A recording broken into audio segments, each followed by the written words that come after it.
आइए बात कर लेते हैं अगली खबर की। गुजरात में कांग्रेस के अधिवेशन में मध्य प्रदेश कांग्रेस अध्यक्ष जीतू पटवारी ने बीजेपी और आरएसएस को लेकर बड़ा बयान दिया। उन्होंने कहा मोदी को हराना है तो आरएसएस से लड़ना होगा और जो नेता आरएसएस का विरोध करने से डरते हैं वो मोदी को नहीं हरा सकते। पीसीसी चीफ ने यह भी कहा कि बीजेपी और आरएसएस सब एक हैं और आरएसएस सामाजिक नहीं बल्कि राजनीतिक सामाजिक संगठन है। इधर जीतू पटवारी के बयान पर बीजेपी विधायक रामेश्वर शर्मा ने पलटवार किया। उन्होंने कहा आरएसएस को चाचा नेहरू और इंदिरा गांधी ने भी हराने की कोशिश की थी, कई स्वयंसेवकों को जेल में डालने की कोशिश की, स्वयंसेवकों के साथ क्रूर व्यवहार किया गया, लेकिन आरएसएस को हरा नहीं सके। बीजेपी विधायक ने यह भी कहा कि आरएसएस के कार्यकर्ता सत्ता के लिए नहीं लड़ते, हिंदुस्तान के लिए लड़ते हैं। आरएसएस से कांग्रेस इसलिए नहीं लड़ सकती क्योंकि कांग्रेस आतंकवाद का समर्थन करने में मस्त है। जिन नेताओं का दिमाग में यह है कि आरएसएस का विरोध करने से डर है तो वो फिर मोदी को नहीं हरा सकते। नरेंद्र मोदी, बीजेपी, आरएसएस एक है और आरएसएस सामाजिक सांस्कृतिक संघ नहीं है, राजनीतिक सामाजिक संगठन है। उससे उसी तरीके से लड़ो, डरो मत। अगर आप आरएसएस से मुकाबला नहीं करोगे तो बीजेपी की विचारधारा को नहीं हरा सकते। संकल्प लो सब, एक साथ एकजुट होकर। देखिए, आरएसएस तो आपके अब्बा भी नहीं हरा पाए, चाचा नेहरू।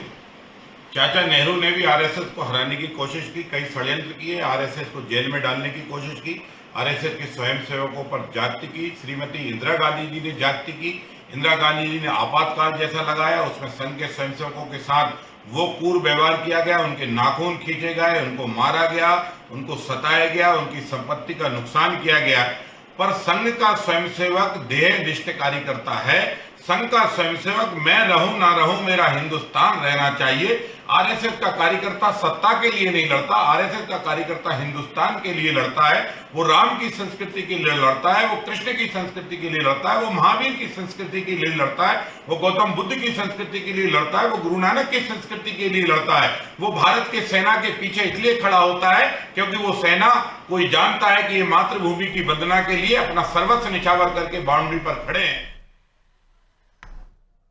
तो मामला RSS plus BJP versus Congress हो गया है, जीतू पटवारी हो गया है। जीतू पटवारी ने बड़े जोशीले अंदाज में अपील करने की कोशिश की कि किस तरीके से आरएसएस को हराना है, आप बीजेपी को हराना है तो आरएसएस से लड़ना होगा। अपने तरीके से वो समझाने की कोशिश वहां मौजूद कार्यकर्ताओं को करते रहे, लेकिन जीतू पटवारी की अपील का असर हो ना हो, बीजेपी पर असर हुआ और बीजेपी की तरफ से तुरंत प्रतिक्रिया आ गई और आईना दिखाने का काम किया गया जीतू पटवारी का रामेश्वर शर्मा की तरफ से। उन्होंने कहा कि नेहरू जी, इंदिरा जी भी आरएसएस को नहीं खत्म कर पाए, कुछ बिगाड़ नहीं पाए, तो फिर बाकी कांग्रेस की बातें अलग है। हालांकि ये राजनीतिक बयानबाजियां हैं, ये समझने की हम कोशिश करते हैं। रिजवान हमारा सहयोगी हमारे साथ जुड़ रहे हैं, उनकी तरफ हम रुख कर रहे हैं।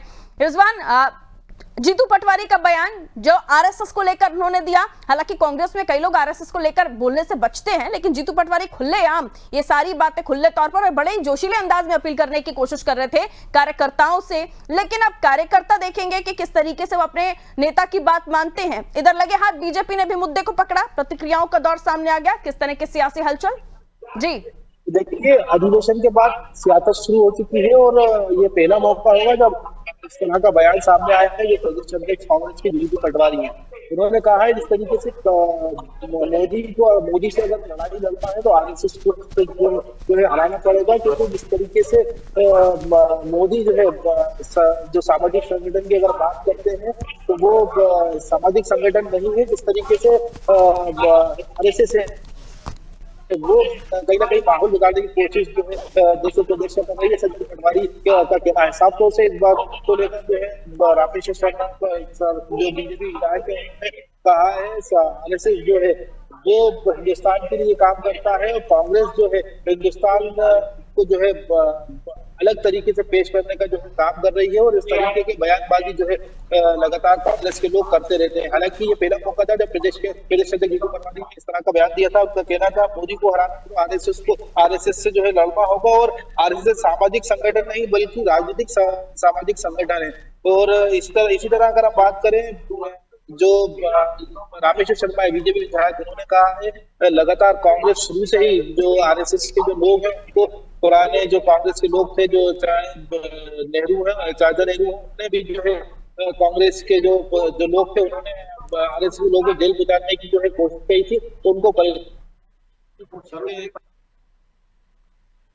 तो जीतू पटवारी ने जब पार्टी के नेताओं से जब वो मंच से बात कर रहे थे, चर्चा हो रही थी, तो ये माना जा रहा था कि सीधे तौर पर जीतू पटवारी अपने टीम में, अपने कार्यकर्ताओं में जोश भरने का काम कर रहे हैं। लेकिन आरएसएस पर जिस तरीके से उन्होंने हमला बोलने की कोशिश की है, बीजेपी पर जिस तरीके से उन्होंने टारगेट करने की कोशिश की है, बीजेपी को बिल्कुल रास नहीं है। बीजेपी की तरफ से प्रतिक्रियाओं का दौर शुरू हो गया है और जीतू पटवारी को कांग्रेस को आईना दिखाने का काम रामेश्वर शर्मा ने कर दिया है। अब ऐसे में जीतू पटवारी के इस अपील का, इस जोश भरे अंदाज का उनकी टीम में, उनके कार्यकर्ताओं में कितना असर होता है, क्योंकि अंतरकला कांग्रेस में किसी से छुपा नहीं है।